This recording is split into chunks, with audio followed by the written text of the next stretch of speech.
I'm honored to take part in this highly interesting and promising and ambitious conference, and I would like to thank the organizers that made this conference possible, in particular Jana Berenkova, who invited me. And I look forward to discussions that are going to be developed around all the papers that are going to be presented today and tomorrow.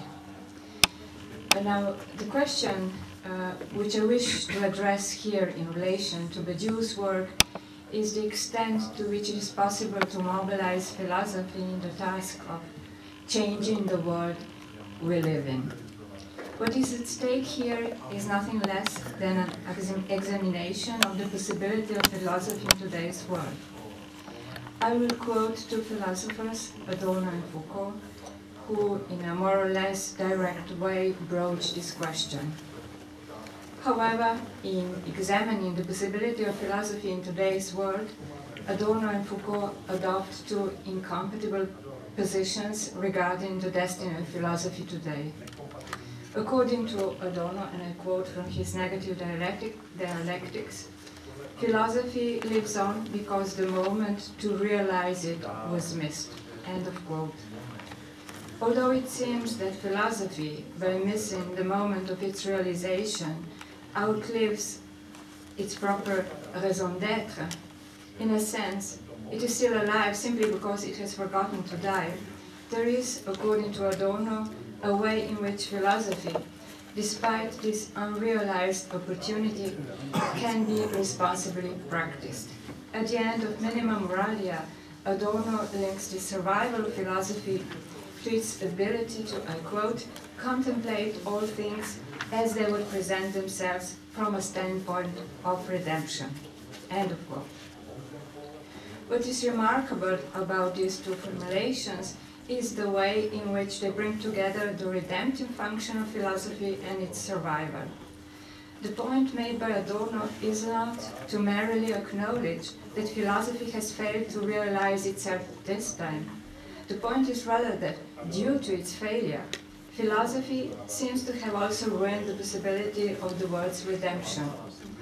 Yet far from denying the irreparability of the missing opportunity, Adorno paradoxically insists that philosophy's survival depends on it.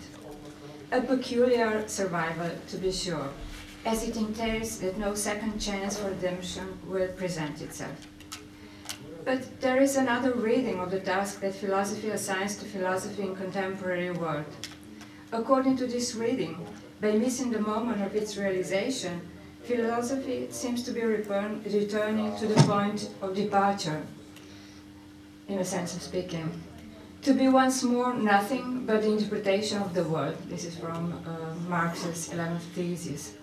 But in assuming its traditional role, philosophy nevertheless succeeds to embody a point of eccentricity or extimacy within the world, which allows it, by reopening a gap between the world as it is and the saved world, to maintain a critical distance vis-à-vis the world.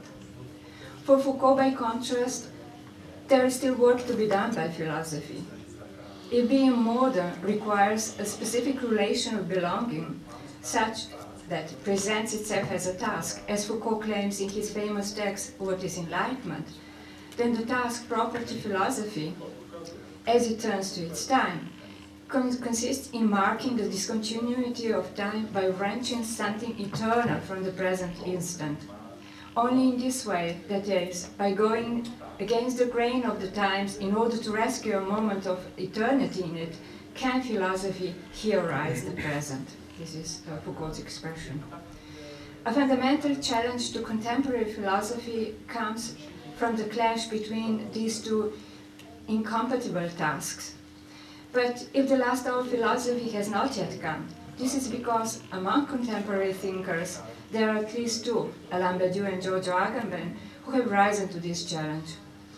Although neither Agamben nor Badiou never quite state this explicitly, it seems that they set out from the assumption that the only strategy adequate to the problem that philosophy must solve, namely the problem of its contemporaneity, is to stain the disjunctive tension between these two antinomian paths. For the lesson Badiou and Agamben draw from Adorno is that philosophy, considered as a form of resistance to the present, can exist after the proclamation of its end.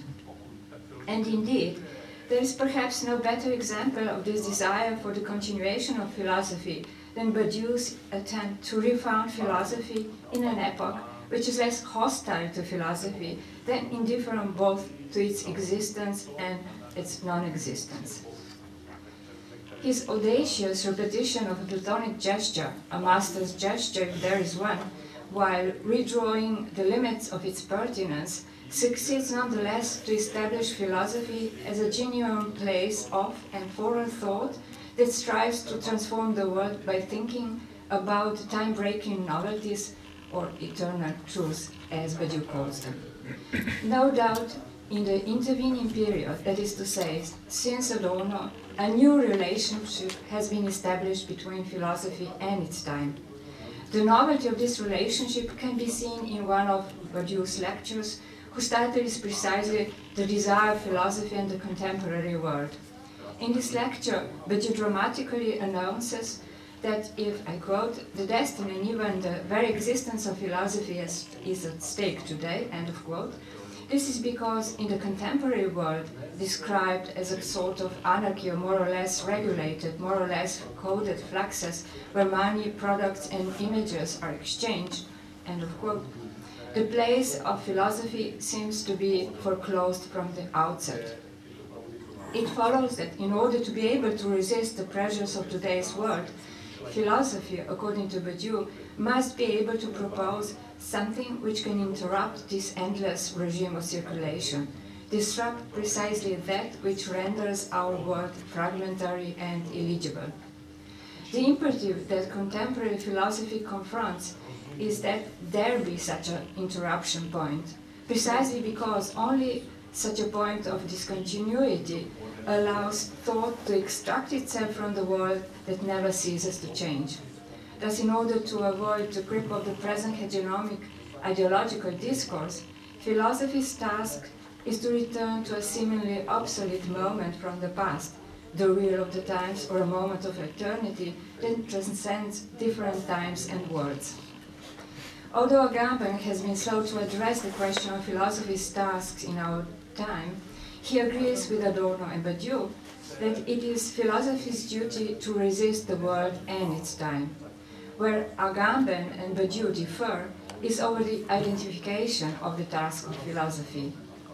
Agamben provides an alternative vision of philosophy's task, categorically different from Badiou's definition of philosophy's task, which consists, according to Badiou, in the recognition of a time-breaking novelty capable of causing radical reorientation of thinking and existence.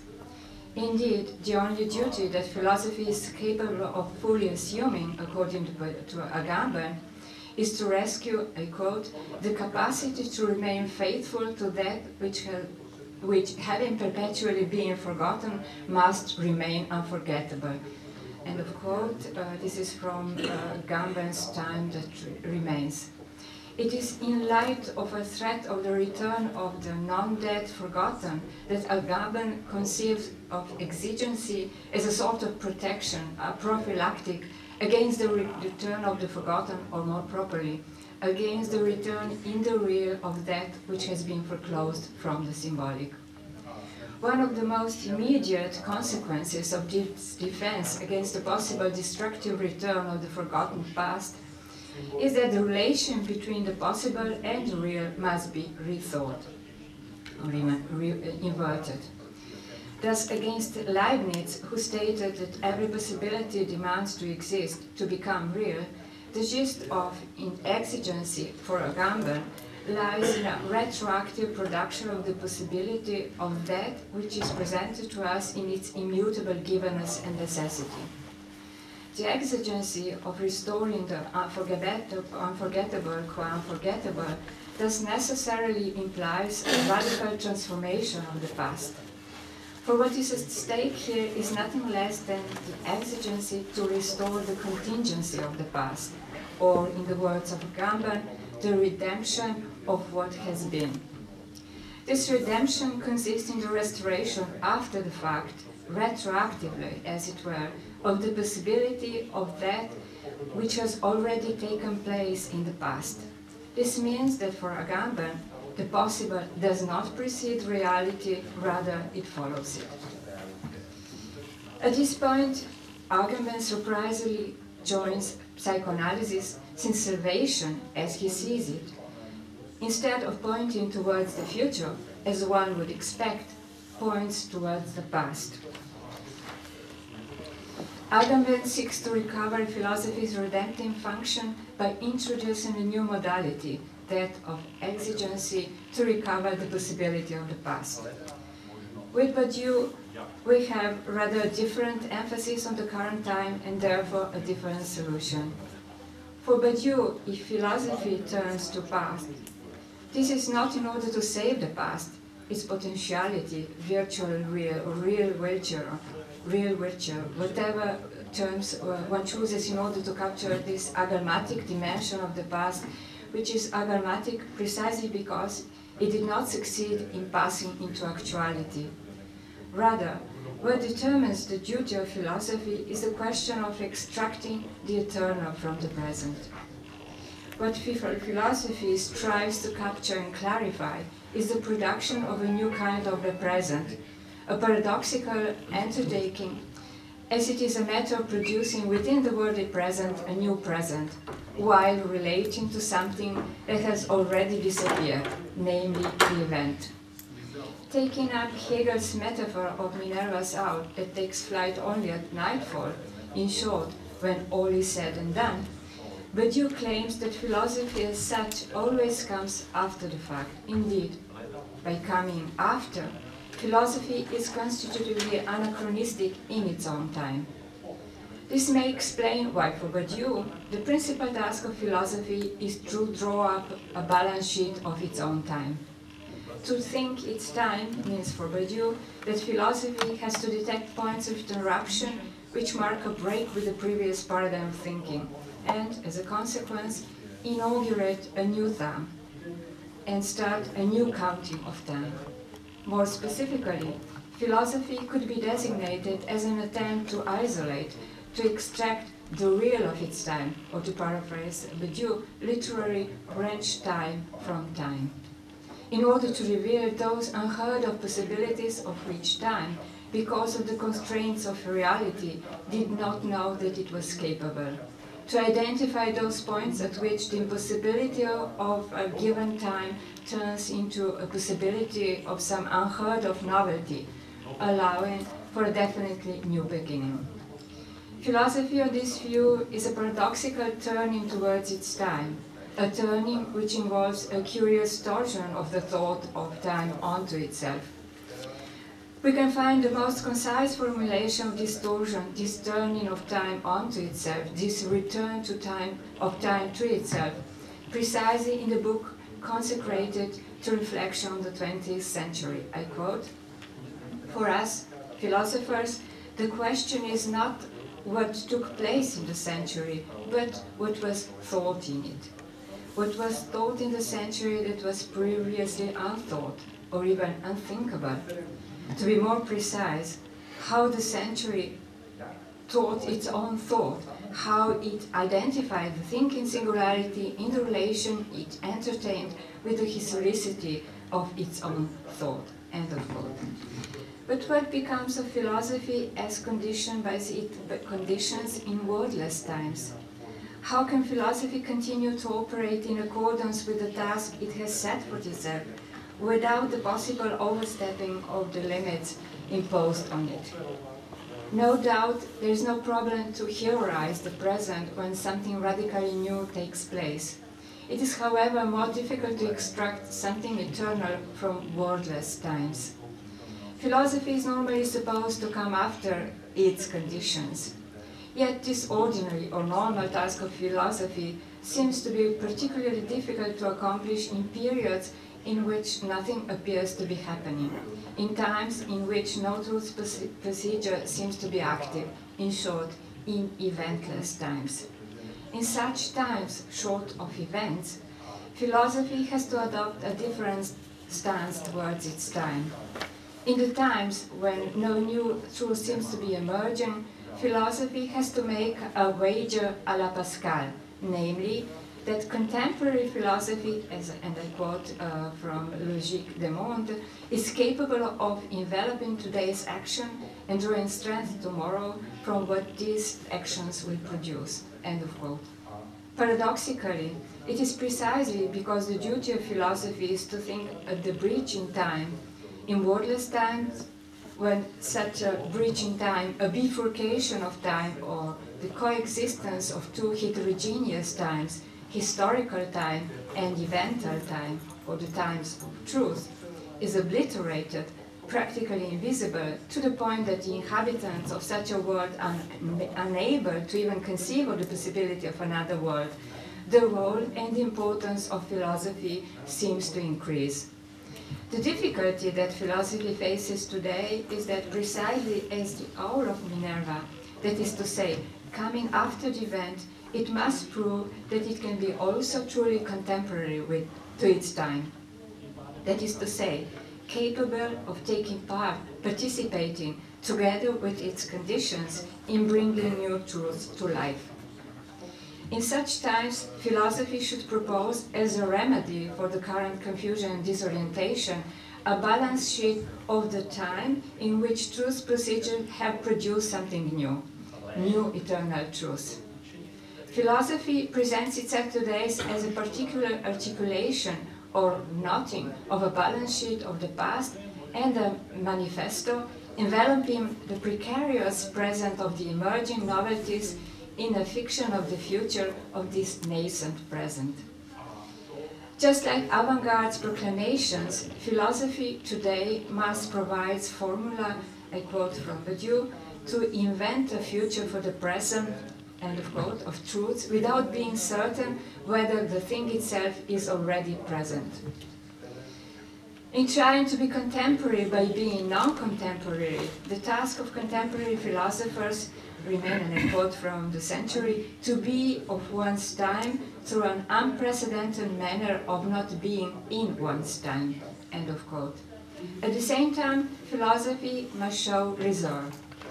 Its immediate goal is not to change the world, but our way of thinking. Ultimately, the task of philosophy today should be to strive, in the words of Badiou, for a revolution in mind, one that will help restore thought's capacity for action.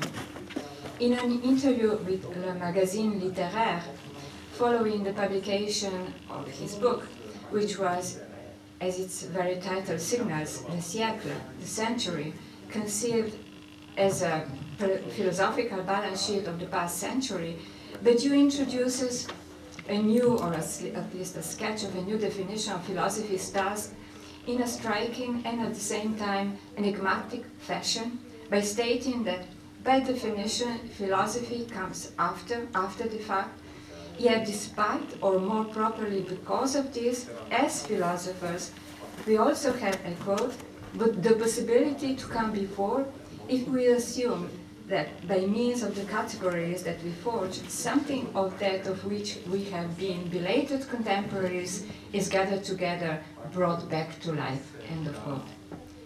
By transmitting to the younger generations something truly new that its time has produced, philosophy, although coming after, nevertheless tries to come before. In so doing, philosophy would change the disappearance into the possibility of an appearance, namely an appearance of a new eternal truth. By being intrinsically late, by coming after, that is, once the event that has inaugurated a truth procedure has already disappeared, i.e., by situating itself in this delay, lagging behind, philosophy is capable of wrenching, extracting from its own time something more in the times than time itself, the instant of eternity as the object A, a bit of the real that remains irreducible to chronological time. Yet the price to be paid by philosophy, insofar as it is true to its task, namely to identify the real of its time, is that its own gesture is displaced, eccentric, ultimately anachronistic in relation to its time. But it is precisely on the basis of this eccentricity, I would argue, that philosophical gesture of says in truth is a paradoxical after that is at the same time before. Perhaps the most surprising short circuit can be found in a paradoxical cleavage of philosophy. Philosophy today is necessarily divided between a balance sheet and a manifesto, an announcement of the future orientation of thought. For the present to have a future, the question of the present must be posed in terms of a paradoxical obligation to the past. Now, how are we to understand this obligation to the past? For Badiou, whenever there is no present, when the present is lacking, this necessarily entails the lack of the past too. Yet, as Badiou never tires of reminding us, the concern of the obligation of the past is always the present and, by way of consequence, the future of this present.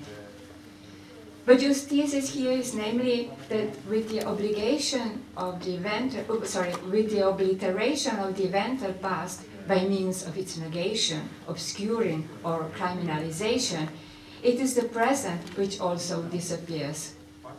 It is precisely at this point that the power of philosophy can and must be mobilized.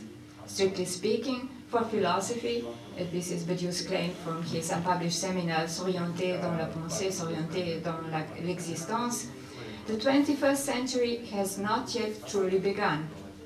In view of this absence of new beginning, contemporary philosophy's duty is to uphold the following injunction, I quote, "The new century cannot indefinitely continue in deploying its vacuity. The new century must therefore finally begin." End of quote. As far as philosophy is concerned, for the new century to truly begin, it is necessary for philosophy to turn to the 20th century, namely to that century in which the possibility of another world was conceivable, and ask, what is still alive of the 20th century? Which novelties of the 20th century has brought about can be considered to be forever, immune to the change of the epoch? How indeed can we in the 21st century recover the passion of the real, this being precisely the effect that our century not only does not share with the past century, but tries to avoid at all costs? How can we return to the 20th century, the century of events, which is for us literally inconceivable? At this point, Badiou seems to be bringing together two at first glance contradictory theses. For the new century to finally begin, it is necessary for philosophy to turn to its proper time, to its actuality as it is to say, presentless and wordless, a word of a deep confusion and disorientation, evidencing the very fact that for us, the 20th century, in its passion for the real, is completely incomprehensible. At the same time, the truths resulting from the eventual breaks in the 20th century constitute for Badiou the condition, moreover, an active condition for our transitional, eventless period. It is at this point that the question of transmission as a condition for the new beginning poses itself with all urgency. In what remains of my paper, I will try to argue that the issue of transmission of the past, of its restoration, is at the center of contemporary preoccupations with the possibility of a change of the world, and mark a clean break with the past and project itself into the future, a change that would declare the advent of a new way of thinking and consequently of being. In the contrast to the 60s and 70s, when the question of the beginning could still animate philosophy, based on the conviction that thought itself is capable of orienting, if not of inaugurating a new beginning, The end of the 20th century and the beginning of the 21st century are marked by a loss of the belief in the very possibility of a new beginning. Today, we thus seem to be in a worse position than Mallarmé, who, after the defeat of the event of his time, the Paris Commune, declared, I quote, "There is no present, no, a present does not exist, unless the crowd declares itself." End of quote, and this is taken from Mallarmé's L'Action Restreinte. If we are to follow Badiou, Mallarmé could designate his time as an epoch without a present, to the extent that he established a direct nexus between the presence of the popular subjectivity on the scene of history and the production of the present. Thus, by referring the lack of the present to the absence of the crowd, that is, in Badiou's terms, by positing the eventual rupture as a condition for the presence of the present, Mallarmé announced the beginning of a less long period in which emancipatory politics is limited, that is, until the reappearance of the crowd, to restricted action. While Mallarmé's conclusion that there is no present because there is no event does not, however, exclude the possibility that in some unforeseeable future a new event might inaugurate the present that we lack today. For us, even this timid hope must be quenched. The prevailing opinion regarding the new beginning could be summed up as follows. Not only did nothing take place but the place, to borrow Mallarmé's celebrated formula, but more drastically, the current shortage of events, as Badiou puts it, the feeling that there are no more history-breaking events to be expected, is a clear sign that we are living in the times of the end of time, a time which excludes, by definition, the very possibility of something new taking place. The present time could then be designated as a time of amnesia, a peculiar amnesia to be sure, since we are not dealing here simply with the forgetting of some past events whose effects, as to paraphrase Lacan, have stopped being written in the present conjuncture. It is not merely about forgetting the forgotten. The amnesia of the amnesia is rather an anticipation of the amnesia, a readiness to forget in advance, a programmed amnesia, so to speak. Hence, for us, something is doomed to be forgotten even before it has actually taken place. This anticipated, programmed amnesia is namely the ability to wipe out not only what has happened, but to annihilate the very idea of the possibility for something to happen. In short, the ability to erase the possibility of the possible. Amnesia, we know today, is this ability to erase the possibility of the possible. What is crucial today, however, is not the question how to restore the traces of the forgotten past, but rather how to deactivate our readiness in advance to forget. Briefly put, how to intervene before this bifurcation of time takes place. It is precisely in the present conjecture of the amnesia of the possibility of another world that for Badiou, the articulation of philosophy's contemporaneity to the question of transmission has attained its central place. It is not a question here of merely bridging the temporal gap between the generation of the 60s and the present generation.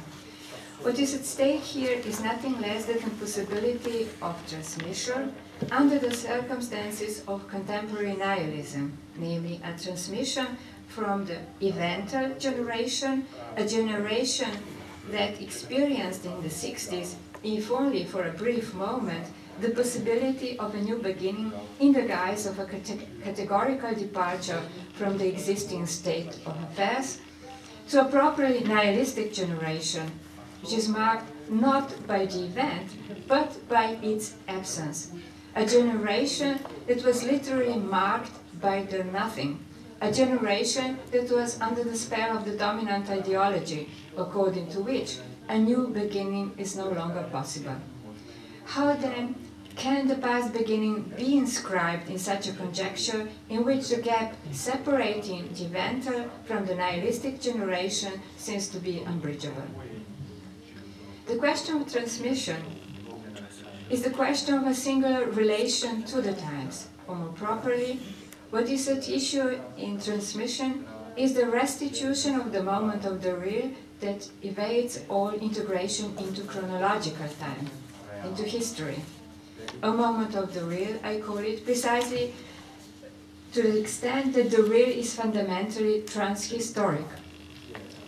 That quality, namely, that is shared by eternal truth, those moments of the infinitization of the impossible possibilities of a given world, which are as such transworldly and transtemporal.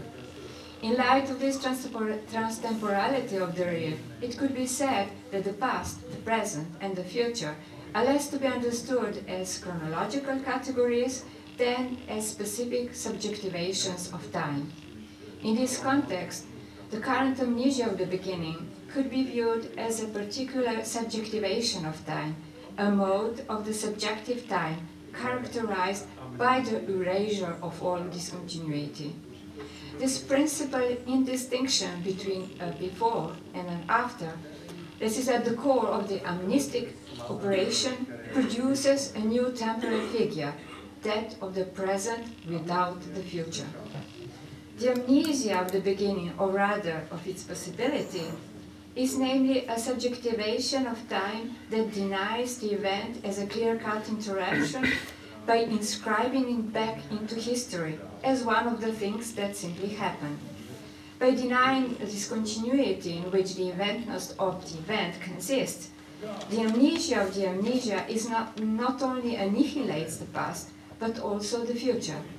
Not, of course, some abstract future, is to say, future taken in chronological terms, but the future of the very present, the future of its proper present. It is therefore not enough to say that for an amnestic subject, this being my name for Badiou's reactive subject, nothing has happened, that the past event is but an illusion. It would be more appropriate to say that for him nothing can happen. And it is only in this sense that it could be said that for an amnestic subject there is not such a thing as a beginning or an event. In a sense, for such a subject, everything will go on as before. Things will not stop happening for him or for her, for that matter. But nothing will happen to him or to her, but nothing that will happen to him or to her could be considered as a clear-cut rupture capable of founding a new world and thus inaugurating a new time, a new historical epoch. How can a break, a rupture, be transmitted? What could be a transmission of the eventual rupture if such an encounter with the impossible real cannot be inscribed in experience, and would, for that reason, preclude all idea of a common denominator between a generation of rupture and a generation of amnesia? An experience which implies the affirmation of the irreducible distance between these two generations. How then is it possible to insist on the possibility, necessity even, of transmission? What can be the object of such a transmission if the emphasis is put on discontinuity rather than on continuity? Indeed, what is at issue in such transmission cannot be simply the establishment of the continuity between the past and the present. In contrast to history, which, in order to ensure temporal continuity, is precisely immune to all breaks, all discontinuity, such transmission aims at wrenching from the times something eternal, to use Foucault's expression, the present immanent eternity, which cannot be integrated into past or stored in the archives of memory. Ultimately, what such transmission brings to light is the moment when time is literally suspended, that impossible non-temporal instant before the bifurcation of time into a before and an after. As you say, this impossible non-temporal instant that Badiou qualifies as the present without the presence. Here, the relation between transmission and the beginning, fundamental in the contemporary philosophy, becomes evident. Here, it also shows its political relevance. For Badiou, it is certain that eventual rupture alone establishes the possibility of transmission. To be sure, for there to be a transmission at all, something must have taken place. The beginning is therefore a condition for transmission. Today, however, with the loss of faith in the very possibility of a new beginning, the causal relation between transmission and beginning is inverted. The inversion of the relationship between transmission and beginning has an implication at the level of the restoration of belief in the possibility of a new beginning. Indeed, one might argue that transmission today appears as a first step in the opening a space for the inscription of a new bridge in time, a new beginning to come. From such a perspective, without constituting the sole condition of the possibility of a new beginning, transmission could nonetheless be considered an operation that opens up the possibility of the beginning precisely there where the beginning seems to be impossible. Amnesia and transmission are thus two drastically heterogeneous, ultimately mutually exclusive relations to the past and to time in general. While amnesia aims to reinscribe within the history that which cannot be inscribed into it, an unforeseeable, non-derived interruption, transmission is forced to break with history in order to save something of the past, but in so doing, it secures the present for the sake of the future. Thank you.